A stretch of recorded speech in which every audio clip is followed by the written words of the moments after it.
conversando con Marcelo Justo, que es periodista radicado en Londres y nos está contando un poco la situación vinculada a este laberinto en que se encuentra el Reino Unido con la salida de la Unión Europea. La última pregunta que te dejé es, ¿qué opinan sobre esta situación, sobre la ruptura con la Unión Europea, las generaciones más jóvenes de ingleses o de británicos, qué sé yo, los menores de 40 años, que de alguna manera nunca conocieron, más que por los libros y algunas películas, al Imperio Británico? Sí, ahí hay una gran ruptura generacional, digamos. Los mayores de 40 años se inclinan hacia un lado y los menores de 40 años hacia otro. Y cuanto más jóvenes son, más pro-europeos son. Porque precisamente, sí, es gente que obviamente no conoció ni siquiera la sombra del Imperio Británico. Para ellos el Imperio Británico es algo que aprendieron en el colegio. En el colegio, claro. Sí, yo lo tengo eso por experiencia directa con mis hijos. Por ejemplo. En donde dicen, bueno, el Imperio Británico, ¿qué Imperio Británico? Digamos, eso no existe. En cambio, digamos, cuanto más grandes sean, más cerca está esa sombra. Claro. O por lo menos más cerca está ese recuerdo de lo que fue. Claro. Y de lo que, bueno, de lo que todavía podría ser. E incluso Boris Johnson mismo, cuando asumió, dijo que iba a convertir nuevamente a Gran Bretaña en el país más importante del mundo. Es decir, que de alguna manera está ese sueño, ¿no? Sueño en el aire. Todo el mundo sabe que es un delirio, es una irrealidad total, y sin embargo sigue teniendo, digamos, peso a la hora de jugar políticamente. Ahora, ¿quién va a reemplazar a la Unión Europea? O sea, ¿quién va a reemplazar el papel que la Unión Europea ha jugado en este Reino Unido en los últimos 30 años? Nadie, eso es lo más ridículo de todo, porque nadie puede reemplazar a la Unión Europea. El Reino Unido tiene la mitad de sus intercambios comerciales con la Unión Europea. Con lo cual, inmediatamente, suponiendo incluso que el 31 de octubre efectivamente salgan sin ningún tipo de acuerdo, inmediatamente al otro día se van a tener que poner a negociar para llegar a un acuerdo. Con lo cual nuevamente va a tener los mismos problemas que llevaron a esta situación para negociar, es decir, entre otros temas, el tema de la frontera con Irlanda, que veníamos hablando. Claro. Se van a tener que solucionar exactamente las mismas cosas, con lo cual el absurdo es todavía mayor. Todavía más grande, porque yo digo, digamos, el Reino Unido no es autosuficiente en alimentos, digamos, importa los alimentos, los va a tener que importar de la Unión Europea. Sí, exactamente, ese es uno de los primeros impactos que va a sentir. La mitad de los alimentos los importa y casi todos los importa. Va a tener que pagar aduanas, todo eso, digamos, impuestos aduaneros y todo eso. Los aranceles de alimentos se van a disparar, tipo de entre el 5 y el 15%. Qué curioso. De cero. Bueno, es que de todo eso no se habló en el momento del referendo. En el momento del referendo se hablaba como de las nubes de Úbeda, como se diría acá en Argentina. Digamos, pero lo que me da la impresión, vos decís, nadie puede reemplazar a la Unión Europea, es cierto, no le puede reemplazar, nadie está al lado del Reino Unido como la Unión Europea, etcétera. Pero, digamos, la tradicional relación entre el Reino Unido y Estados Unidos se va a incrementar.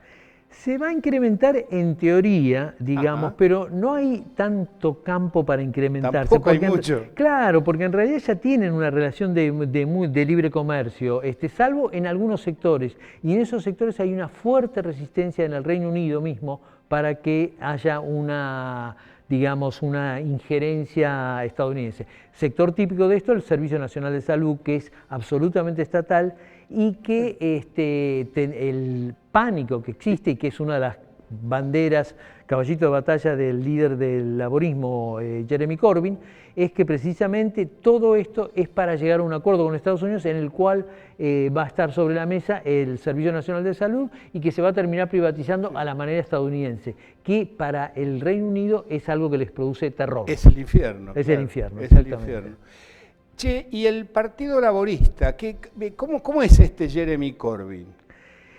Mira, políticamente en este momento el laborismo lamentablemente no parece con muchas chances hasta el momento de aprovechar esta situación. Incluso lo que dicen las encuestas de opinión es que en este momento Boris Johnson incluso extendió un poco su ventaja sobre el Partido Laborista porque el Partido Laborista perdió terreno a manos de los liberaldemócratas, que son los que son fuertemente proeuropeos. El Partido Laborista en el tema europeo lo que está diciendo es una solución bastante así entreverada, por la cual dice, bueno, nosotros respetamos el resultado del referéndum, pero queremos un buen acuerdo con la Unión Europea. Ahora, una vez que lleguemos a un buen acuerdo con la Unión Europea, vamos a someter a referéndum ese acuerdo y con la posibilidad de seguir permaneciendo en la Unión Europea. ¿Y los liberales demócratas, que es un nuevo partido liberal demócrata? Son los viejos Whigs, los viejos liberales. Son los viejos Whigs, son los viejos liberales que después se unieron con una escisión de los laboristas de los años 80, formaron los liberaldemócratas y que siempre fue clásicamente la tercera fuerza, hasta que aparecieron los nacionalistas escoceses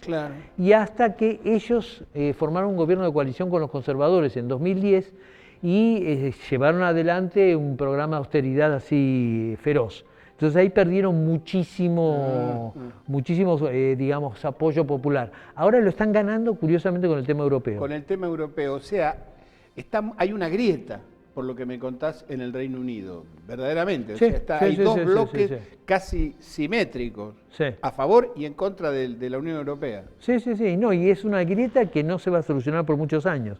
Pase lo que pase el 31 de octubre, digamos, suponiendo que, bueno, que sea tal como quiere Boris Johnson, la grieta va a seguir. Y suponiendo que sea como lo quieren, digamos, los que están en contra de Boris Johnson, la grieta también se... Y suponiendo que el Reino Unido termine por alguna carambola todavía perteneciendo a la Unión Europea, sea a través de un nuevo referendo, lo que sea, también va a seguir, se habrá ahondado la grieta muchísimo más, porque todos los que votaron a favor del referendo, por lo menos una buena parte de ellos, se van a sentir traicionados en el mandato popular que obtuvieron.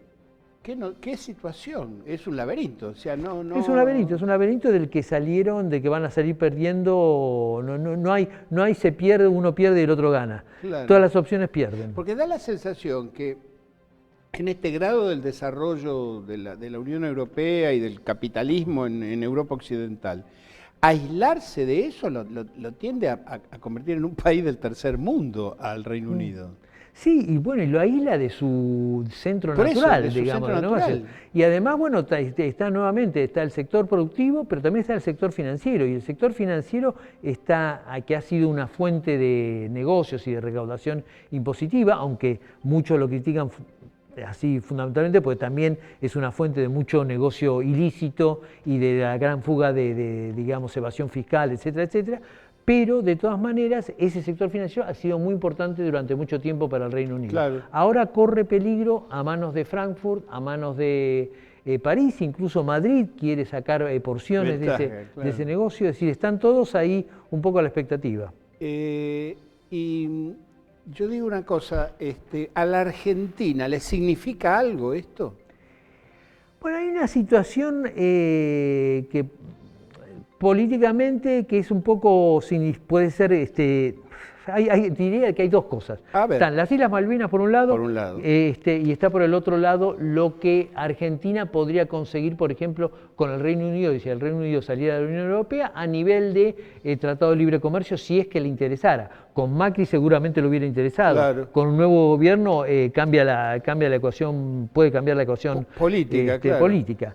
Entonces, eso es un aspecto, ¿no? En el sentido de que podría Argentina aprovechar la relación con ambos. Se sigue manteniendo esa compatibilidad entre la Argentina y el Reino Unido en cuanto a lo que nosotros producimos y a lo que ellos necesitan. Claro, en ese sentido se podría aprovechar algo, depende ahí ya de... Habría un nicho ahí. Habría un nicho, exactamente. Está el otro tema, que es el tema que, digamos, grave de las Malvinas, pero en el plano meramente comercial, ahí se abriría hipotéticamente un nicho. Hipotéticamente un nicho. Y el tema de Malvinas es curioso también porque la Unión Europea salió a respaldar muy fuerte al Reino Unido con el tema Malvinas. Y entonces a reconocer Malvinas como parte de Argentina. Ahora, en el momento que se separa el Reino Unido, ya ese reconocimiento se debilita o desaparece directamente. Que ya tienen el problema con Gibraltar en España. En España, ahí se aumenta el problema. Ahí se aumenta el problema. Entonces, evidentemente ahí hay un debilitamiento diplomático del Reino Unido respecto a este tema. Es interesante, es para que el próximo gobierno estudie debidamente esa situación. Exactamente. Che, Marcelo, muchas gracias por tu visita. Bueno, muchísimas gracias por invitarme. Muy iluminadora, te agradezco mucho. Bueno, ¿no? Muchas gracias. Seguimos en Noticias 3.0, tenemos algunas noticias más para usted, no se vaya.